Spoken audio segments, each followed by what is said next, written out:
Hi everyone and welcome back to my channel. Today we are reviewing Halloween Kills, directed by David Gordon Green and starring Jamie Lee Curtis. This is a direct sequel to the 2018 Halloween movie, although I must fess up that I never got round to watching that one. Nothing personal, it was just one of those movies where it just got piled under with everything else and never happened. I probably won't ever get round to watching it unless I do a Halloween marathon and I finally put it on. But nonetheless, I did very quickly figure out what was going on, who was who, and where this was all taking place. It wasn't too hard. I don't feel that you need to see the first one to understand this one. At least I didn't. Before we go any further, please be a dear, hit that like button and hit the subscribe button as well. It really means a lot to me and the channel, and we thank you if you do. Straight out the gates with this movie, the dialogue is so poor. It really hits you like a brick over the head. It just feels unnatural. People don't talk like this or behave like this. It's lacking emotion and it's delivered quite robotically. Like, these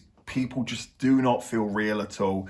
They feel like they are here to be disposed of by Michael Myers. But I have to admit, I thought the flashback scenes throughout this movie were fantastically done. There is a real nostalgic sheen to it. It feels like the original Halloween in these brief moments of flashbacks. Even in the title card sequence, I thought it felt like the original, and I like that. I don't know if nostalgia was really what this film was trying to achieve, but it does it well, admittedly. The iconic soundtrack returns, of course it does, although it kind of feels like it's been remixed the tiniest bit. It feels like it's got the smallest variation to it to make it different to the original. And other tracks in the film are of a similar vein. They feel similar to that original track, but just done a little bit differently, and I thought that was all fantastic here. Cinematically, it's filmed very nicely as well. It's quite stylish. There are some very good poses of Michael with fire burning around him and things like that. It is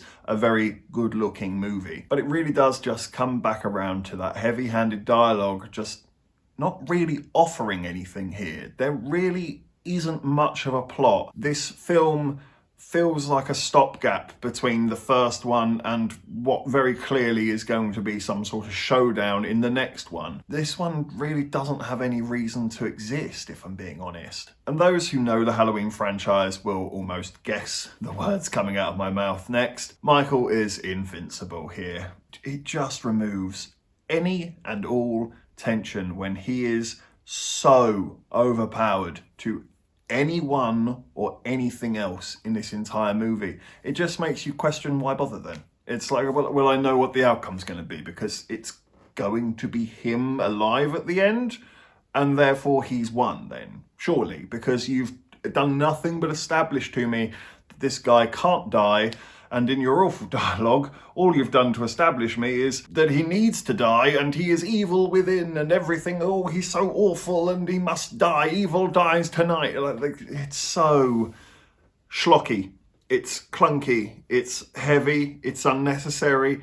It's spinning its wheels and going nowhere. I understand that Michael Myers is the shape he needs to be, an imposing threat throughout this movie, but he needs some sort of resistance or opposition. This is like going up against him with a bloody pillow. It's just pointless. You're going to get destroyed. It's so frustrating. It's really hard to attach yourself to any one thing in this movie. The characters have absolutely nothing to offer except for death. Jamie Lee Curtis isn't even really in the movie that much, and when she is just in a hospital bed, and she is probably the biggest criminal in regards to the dialogue of constantly repeating that same conversation of Michael Myers is evil, Michael Myers needs to die, evil dies tonight. If you received a £1 coin for every single time you heard the words evil dies tonight in this movie, you could make watching this movie a career path for the future. You'd be loaded. Just mix it up a bit. Stop trying to push this slogan on us that no one anywhere is going to remember or care about, or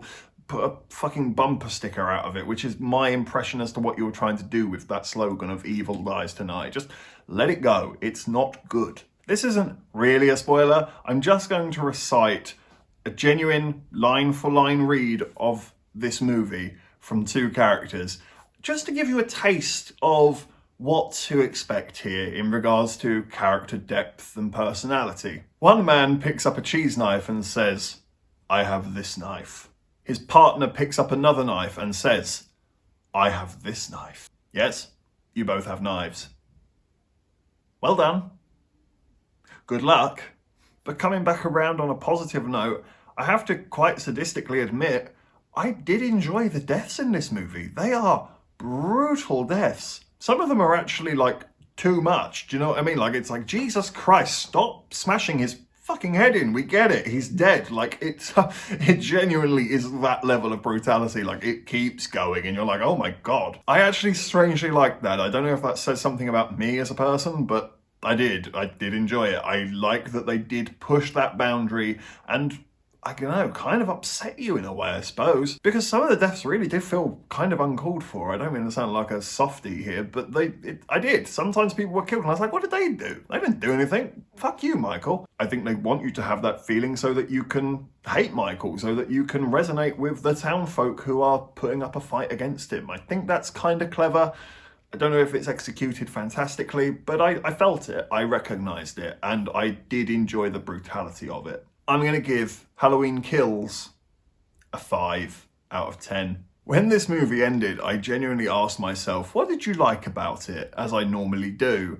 And I sat there for like a solid minute thinking, and all that came to me was, well, I didn't hate it.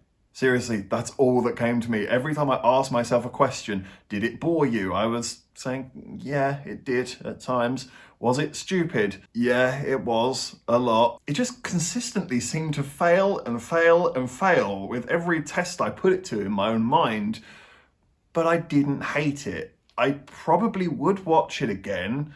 I'd probably watch it again with alcohol and friends and with a lot less engagement with the actual screen. Maybe this is the sort of film you need to talk through and just have fun with.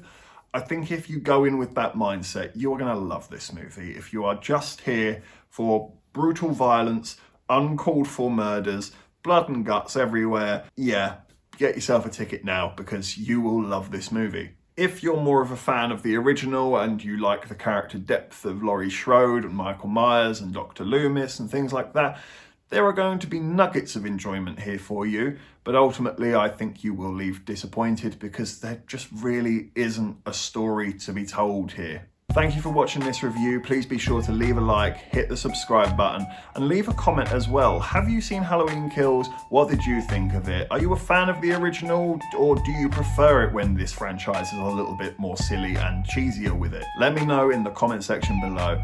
Take care, and I look forward to seeing you on the next review.